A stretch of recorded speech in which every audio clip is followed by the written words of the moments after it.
Imagine you have just removed a mandibular third molar and the patient come back after 2 to 4 days saying, "Doctor, the pain has become extremely severe and there is a bad smell which is coming from the extraction side." Now my question to you is, what complication are you thinking about?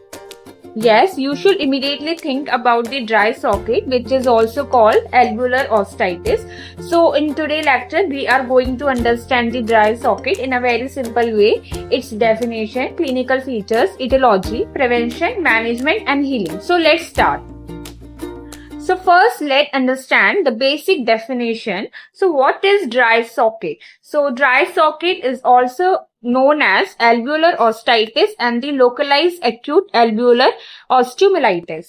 So here it describes it as a focal osteomyelitis in which the blood clot has been disintegrated or lost. So let's visualize this. So after extraction, normally a blood clot is formed inside the socket. Think of this clot like a protecting covering over the underlying bone. But in dry socket, this blood clot is either lost or the disintegrated. So what happened? The underlying bone become exposed. So like this, it become exposed and the patient develops severe pain. So question for you, what is the most important thing that normally protect the extraction socket after the extraction? Yes, that is the blood clot. And when this clot is lost or destroyed, dry socket can develop. Okay, I hope now you understand what is dry socket. So this is a dry socket in which you can see this is a healthy socket on which a blood clot is formed. It is covering the bone. And in dry socket, the blood clot is lost or disintegrated.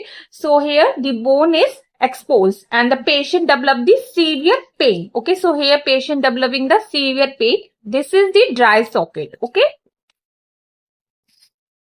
Okay, now let's move to the clinical features. So remember these points carefully because they are very important for the exam. So first one is age. So dry socket is commonly in patient around the 40 to 45 years of age. Now the second one is pain. So here the pain, the patient usually represent the severe pain. The pain can be very intense and it is also an important clinical clue. Okay. Now the third one is foul odor. That is the another feature. So it is associated with food accumulation or you can say debris in the socket. Okay, so imagine an empty extraction socket where food debris get trapped. So this can produce an unpleasant smell. Okay. Now the next one is low grade fever. So here the patient may also have a low grade fever. Next one is no suppression. That means now this is an important point. There is no suppression. That means we do not expect pus formation as a typical feature. Next feature is like ipsilateral lymphadenopathy. So the patient may also show ipsilateral lymphadenopathy. So what does ipsilateral means? It means on the same side. Okay. So it is more common in women and the tobacco users and it is particularly associated with the mandibular third molar extraction. So question for you, if I ask you which extraction is classically associated with the dry socket, so your answer should be mandibular third molar extraction. Okay. Now, when does it occur? Another important point is the timing. So here the dry socket is usually developed within the first few days after the extraction. So this is all about the clinical features. Okay. So remember, when we do extraction, okay, when we do extraction, so after 2 to 4 days, when patient tell you a severe pain, you think immediately about the dry socket. Okay.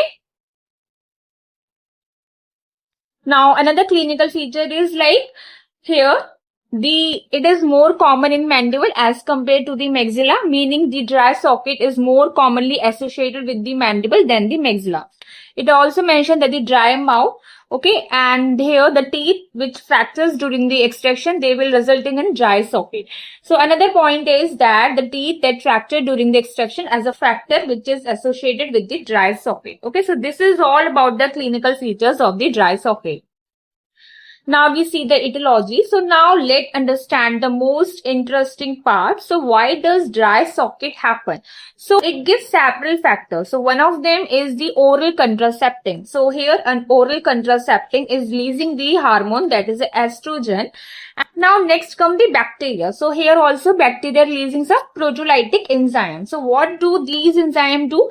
They contribute to the breakdown of the clot. Okay, so they both together performing the activity, that is a fibrinolytic activity. So here what is fibrinolytic activity? Fibrinolytic activity causing the destruction of the clot and then resulting into dry socket.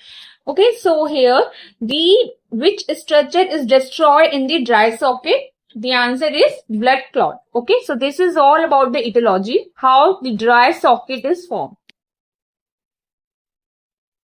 Now we see prevention. Now let's see how can we prevent the dry socket. Okay, so first one is the socket should be compressed with the cotton roll for about 1 hour, and this help maintain the clot. Second one is patient is instructing to not spitting for about the 24 hours. So why? Because we do not want unnecessary disturbance of the freshly formed blood clot. So question for you, why do we tell the patient not to spit after the extraction? Think about it. Because we want to protect the blood clot. Okay. So this is all the prevention. So what we do and what we do not do in dry socket. So after the extraction, we eat the soft food, rinse gently with the soft water and follow all the post obstructing instruction which is given by the dentist. What should not do? After the extraction, we shall quit the smoking, avoid the straw and avoid the vigorous rinsing or the spitting. Okay. Now come the most important part, that is the management. So first we assess the patient. So first we confirm the history, that is 2 to 4 days after the extraction. Then look for the severe thrombing pain, empty socket and then no sign of infection. So question for you, a patient comes 3 days after the extraction with severe thrombing pain and an empty socket. So what are you thinking? That is the dry socket. Okay. Now the step 2, that is a pain control. So here the next priority is control the pain. So we use the NSAIDs such as the ibuprofen or diclofenac. And if the pain is severe, then paracetamol can be added. Remember here the dry socket causing the severe pain. Therefore, pain control is an important part of the treatment. Okay. Now, step 3, that is irrigation. So, next come the irrigation. So, here the socket should be gently irrigated with the normal saline. And there is very important instruction, that is do not force the irrigation. Okay. Why? Because we want gentle cleaning without unnecessary trauma. So, remember here the normal saline plus gentle irrigation. And plus there is no force. Okay, so this is, you have to remember during the irrigation. Okay. Now step 4, that is the socket cleaning. So here we have to remove all the food debris, loose clot and slop with a gentle debridement. There is an important exam point, that is do not curette the socket. So don't confuse. Only gentle debridement we have to remove, no curettage. Okay. Now the next step is medicating dressing. So here the purpose is reduce the pain and promote the healing. So here we use the medicated dressing like the eugenol, zinc oxide eugenol, iodoform gauze, or you can say Alveolar. So question for you, what is the main purpose of placing and medicating dressing? Your answer will be pain reduction and supporting the healing. So this is how we place the medicating dressing inside the socket. Okay. So this is all the medicated dressing option, that is a zinc oxide eugenol. It will look like this. Iodoform gauze. This is iodoform gauze. Alveolar. This is the Alveolar we place inside the socket for the healing and reducing the pain. And another is the chlorobutanol plus parachlorobutanol. Okay. Now after the placement, the medical dressing and all, we have to give the patient instruction.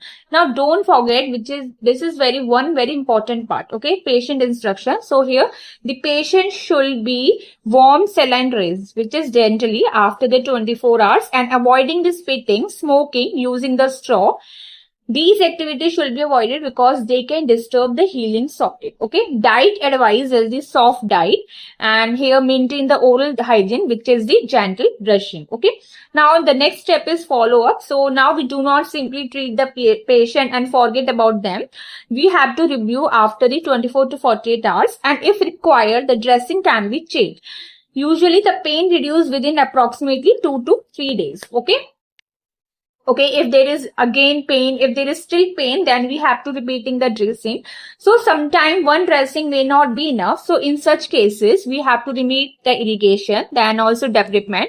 And again, we have to place the medicating dressing until the pain subside and healing occurs. So this is how we again irrigate and placing the dressing. Okay. Now what happens during the healing? So here the socket gradually filled by the granulation tissue, and as healing progress, so pain will resolve. So think of it like this: empty socket. What we do? We clean plus we place the dressing. After placing the dressing, granulation tissue will form. Okay, there is a granulation tissue formation. After granulation tissue formation, there is pain decrease, which is resulting into healing. Okay, I hope now you understand. Resolution. So here complete healing occur after approximately 7 to 10 days, and here the patient should have no pain and normal function. Okay. So quick revision. Okay student, before we finish, let's do a quick rapid fire revision. So question number 1, what is the another name for the dry socket?